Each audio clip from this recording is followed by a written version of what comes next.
You are listening to the Awake Athlete Podcast. I'm Jessica Mikowski, endurance athlete and mindset coach, here to share with you perspectives and contemplations from a 10,000-foot view of life.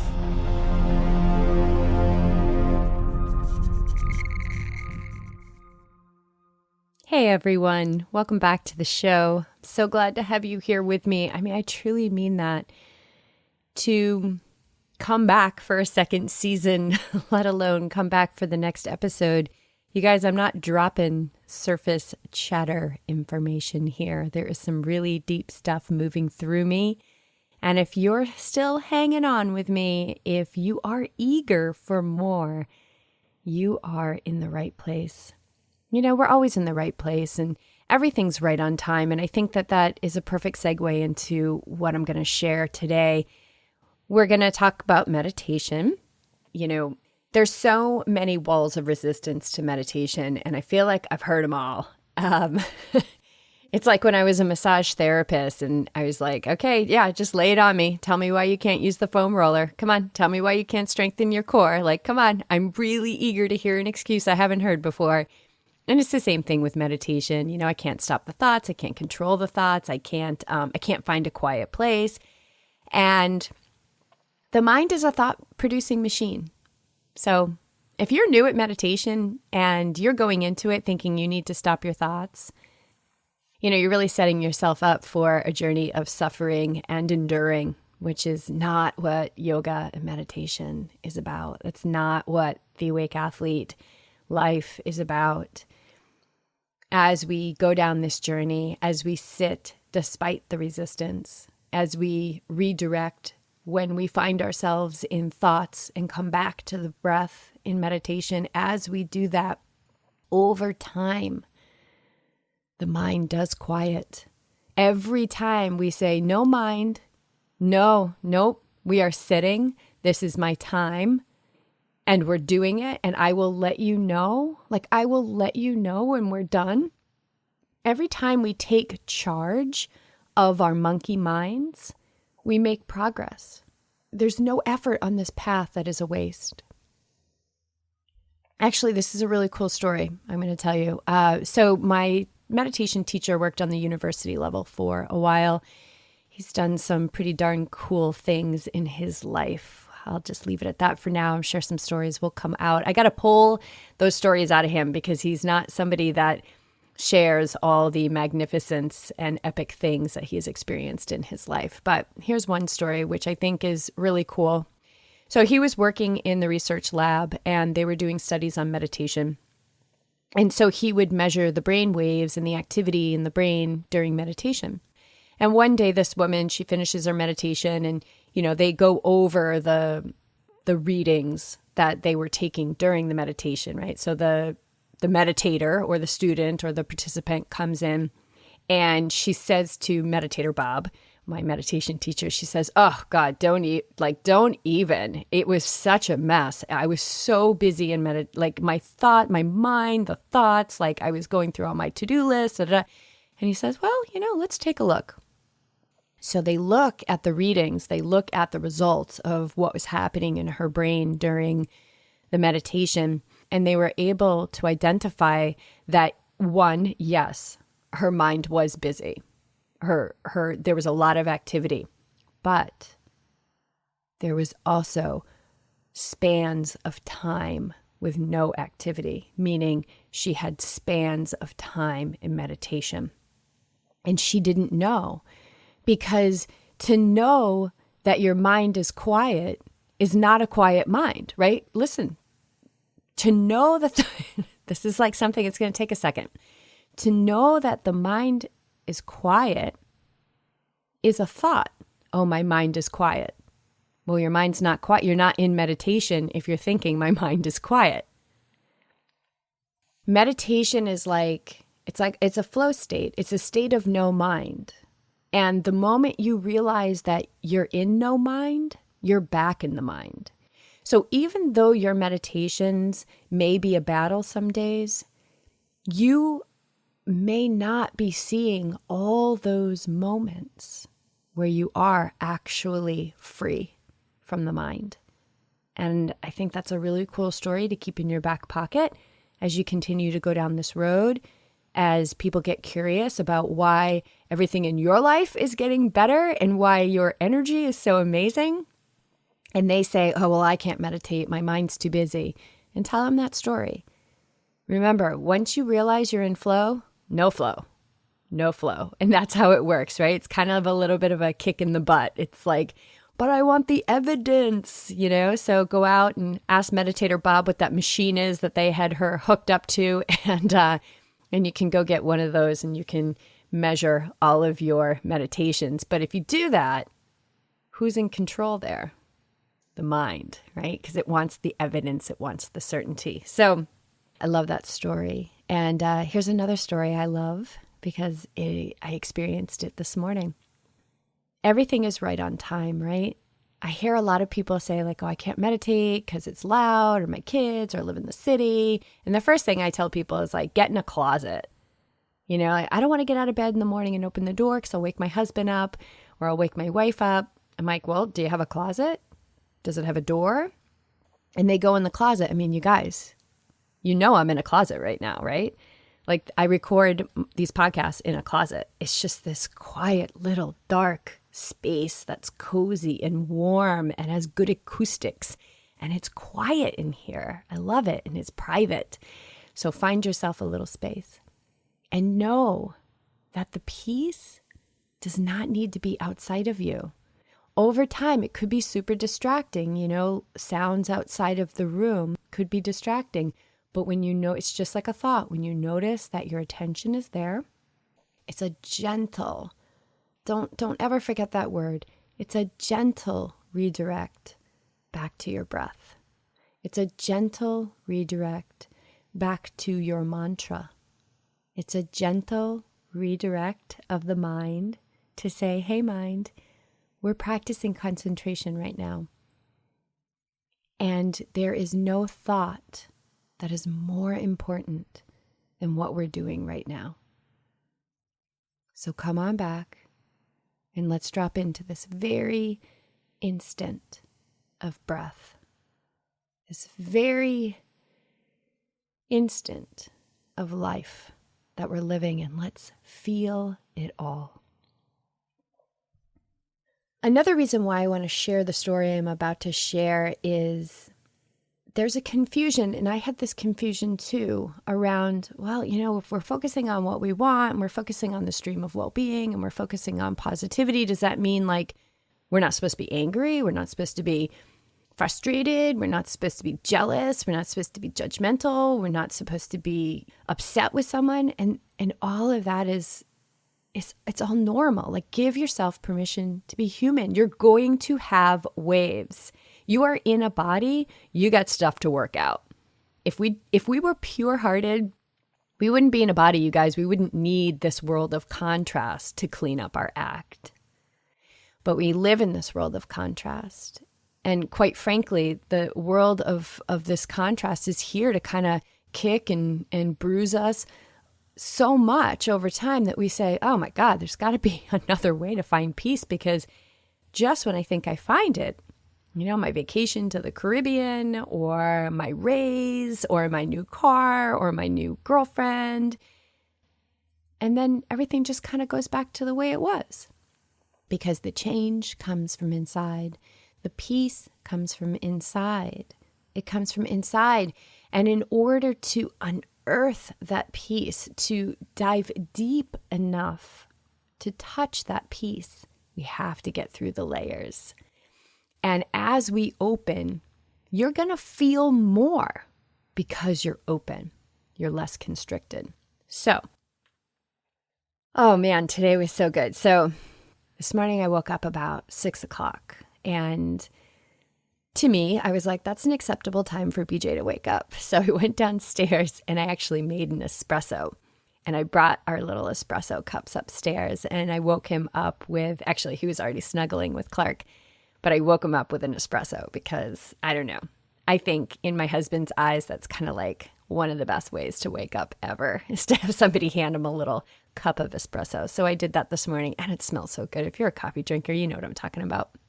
And so we hung out for a little bit and we snuggled with Clark and we opened up the windows and we heard the ocean and oh man, just an amazing morning. And I decided to meditate in bed. So we live in a loft space and we have a loft upstairs, obviously, where our bed is. And BJ's got a little meditation nook up there where he meditates. And he doesn't always want to meditate with me. Like I want to meditate like heart to heart. Like I want to meditate like right in front of him and connect with his heart and like be in his field. And he doesn't always want that. And when we lived in our studio downstairs, there was nowhere to hide. So he had to meditate with me. So I had that for like over 3 years. It was amazing. So today I was like, I'm going to meditate up here too. And so he got into his little space. I felt so thankful that he was allowing me into his space to meditate, and I had the windows open. The windows kind of surround our bed, and Clark was on the bed. I set my timer for 45 minutes, and I closed my eyes, and I was like, oh yeah, baby, I am ready. Let's go, right? Like I'm ready to dive and relax and float in my pond of peace. I just started taking some just relaxing breaths. I like to, with a 45-minute meditation, you know, I've got time to just breathe and relax before I go into my pranayamas, before I go into my kriyas, before I go into my chakra clearing. And I got to do all that stuff to even see my pond of peace, let alone float in my pond of peace. So today was interesting. I was like right on. I was feeling peaceful. We had this beautiful morning already. And so I closed my eyes and I just started to breathe and soak it in. And then the darkness came and the pressure in my chest came. And there was like a constriction, like it felt like a fist in my heart.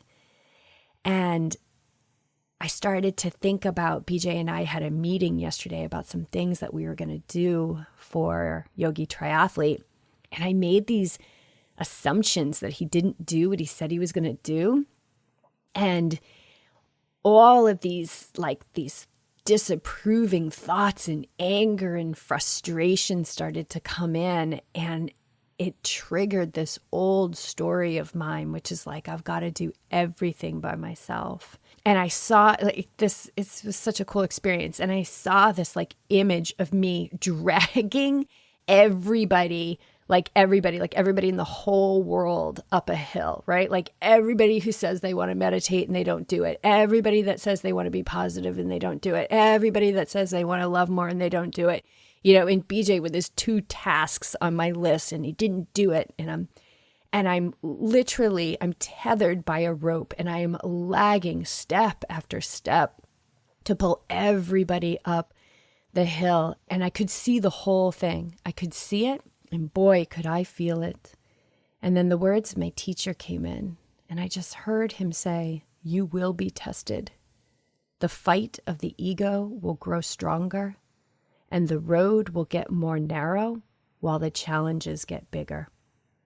And it was like this moment of relief and clarity, knowing that this was nothing more than the fight of the ego. And I admit, the thoughts, they had me for an instant. They did. They had me for an instant. And this old story, this old world view that was baked into me a long time ago, that I need to do everything myself, was just fueled by this anger and desperation and loneliness of the lower self fighting for some sort of relief. It's like this backwards maneuver to bring about worthiness.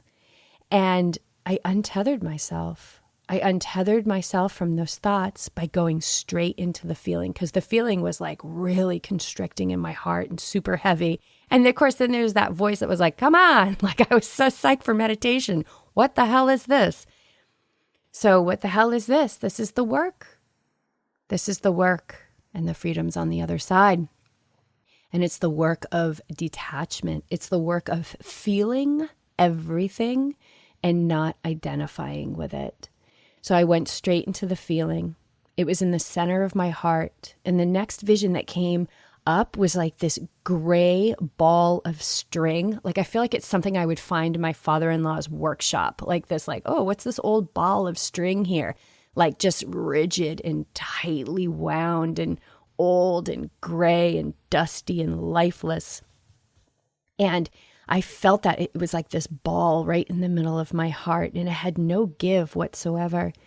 And I just focused on my breath as I felt that feeling in my heart, all that constriction. And the thoughts, over time, they just started to fade into the background because I wasn't giving them my attention. My attention was on my breath and the feeling of this constriction in my heart. And then I noticed that I could see the end of the string, and it was like hanging from the ball. And that to me was the loosening. And so I breathed, and I felt, and I breathed, and I felt. And I thought, gosh, a 45-minute meditation, there is no better time or place for this to be happening. And I breathed, and I felt, and I breathed, and I felt. And I knew that nothing needed to change. It was okay. And I just allowed it. And I released the fight. There was no fight. There was really no fight to even release. And I relaxed because I've been doing this for so long, you guys. You realize that when you start fighting or get frustrating or judging the meditation, you never win, because who are you trying to beat? You're fighting yourself. So there's like no fight left in me, which I think is so beautiful. And I relaxed, and just nothing needed to be done. And then it happened. It sounds so cliche, but it was so powerful and so real. This gray, lifeless knot of string, it broke away. It just like kind of cracked like an egg, and this lighted lotus flower emerged, like something out of like Invasion of the Body Snatchers, but it was like the opposite, it was like Invasion of the Cold Hard Ego Snatchers. And this lotus flower right in the middle of my heart unfolds, and it just leaves the ball of string lifeless beneath it. And it all soaked in, like the lotus just absorbed all the string. It like soaked it in the light. And everything in my heart opened. And I relaxed back into the meditation. And I did my pranayama. And I cleared my chakras. And I focused my attention in my third eye, and I just let that light in my heart be the guide for the rest of the meditation. And I came out the other side lighter, free, and healed of whatever that disturbance was within me. And then had another cup of coffee with my husband, and we journaled, and we podcasted, and that was that. And had I not had these tools and knowledge and understanding that I have, and the knowings from the practice that I have dedicated myself to, we could have very well had a very disconnected, unloving, and hurtful morning. And it was not my husband. It was the old story that I have chosen for many years to feed. And at the same time, it was just a few years ago that I really got onto it and said no more. And when we say no more, it doesn't mean that the things that we have been carrying don't still have life within us. It takes a while for the campfire to burn out. And those embers, after the flames go, those are the hottest part of the fire. And so today was an ember. It was an ember. And now it's cool, and it's out, and I am free of it. So you are going to feel so much on this path. And yeah, your mind is going to be super busy. But the assignment is not to stop the thoughts. Notice them, and just like the wind through the trees, let them blow right by.